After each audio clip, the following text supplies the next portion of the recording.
Hello and welcome to Low Fidelity, an independent music review show for you, whoever you are. My name is Connor Klang, and I haven't been able to film anything lately because I've been having camera issues, but I still have a microphone, so I'm going to do this one faceless. We'll see how this goes. MGMT first became popular from their first album, Oracular Spectacular, which was a psychedelic pop album. And pop is the key word there. Their songs featured trippy lyrics and unconventional production, but they also had ridiculously catchy hooks, and ended up getting quite a lot of radio play and media attention in general. Songs like Kids, Time to Pretend, and Electric Feel were immediately catchy, while also not sounding quite like anything anyone had heard before. But MGMT never set out to be a pop band, and they didn't really appreciate having so many fans who were so interested in their pop leanings. So their sophomore album, Congratulations, was almost a deliberate attempt to scare their new fans off. It traded in the pop song structures and fun synthesizers of Oracular Spectacular, and instead got very psychedelic and intricate. However, their songwriting gifts still shone through, and many of their new songs still had quite catchy melodies in spite of themselves. I didn't like Congratulations quite as much as Oracular Spectacular, but it was still a good album, and I give it credit for trying something new and succeeding, even if a lot of their fans were a little less than happy with the change. But apparently they hadn't alienated enough of their fan base, because MGMT announced that their self-titled third album would be more psychedelic than Congratulations ever was, and would be the most psychedelic thing that they'd ever released as a band.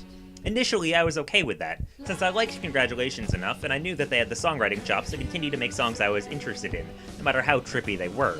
But then MGMT came out and I listened to it, and, well, MGMT is certainly more psychedelic than any of their previous albums. In fact, it's almost punishingly psychedelic. Every moment of the album is filled with whirring synthesizers and sampled noise and various bleeps and bloops, entirely filling up every second with some form of sound or another in a way that's annoying as often as it's interesting. And MGMT's vocals, which usually carry most of the song's melody, are pushed way back in the mix, at times almost inaudible over crashes and splashes and theremins. Every song sounds muddled and claustrophobic in a way that's almost too trippy for me to handle. All of that would be okay, of course, if beneath all that noise was well-written songs, but the songwriting here is mostly lacking. Congratulations was filled with a lot of varied hooks and song structures despite being so psychedelic, and the album's opener, Alien Days, makes MGMT seem like it's going to continue in that vein. It's chock full of melodies in a really pleasing way. But the rest of the album falls mostly flat. Some songs barely have melodies at all, and the ones that do have melodies that are looping and don't really change at all over the course of the song. Mystery Disease is probably the worst offender of these. Its melody, bassline, and drums are all almost identical loops, with the only difference coming from what added synthesizer noise MGMT decides to bring in. It's a strange combination of confusing and boring, and when you're trying to make a psychedelic album, boring isn't really something that you want to be. In addition, their vocals used to be incredibly emotive and expressive, and showed even really nice high registers every once in a while, but on every song here, MGMT just sound bored. It's as if their producer asked them to record one more take for each song, and they just went, fine, and recorded every tape in a bored, pissed off way just to piss the producer off even more.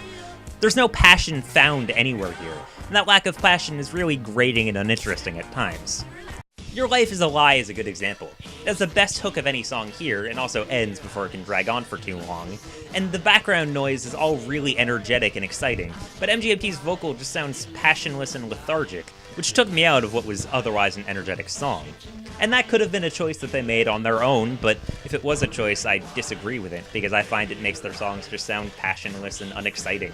A lot of these songs didn't appeal to me at all. Their melodies were looping and boring, their production was too noisy and clashy for me, their lyrics were way too pretentious and unknowable, and their voices just sounded passionless. By the time the album had a song entitled I Love You to Death, that started with a recorder tunelessly wailing over a looping synth arpeggio with no drums at all, I'd had about enough of it. I'm not opposed to psychedelic music, of course. I'm a fan of bands like the Flaming Lips and Animal Collective, who MGMT seem to be trying to emulate on this album.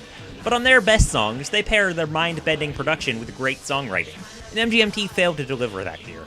I don't know if the album was too deep for me or if I wasn't high enough for it, but I found very little to like about MGMT's self-titled at all. Your mileage may vary, of course. If you're normally into more experimental music, this might be right up your alley. But if you're just waiting for MGMT to write something as good as Electric Feel again, you should have given up hope long ago. MGMT, the album, proves that they're primarily interested in alienating you at this point.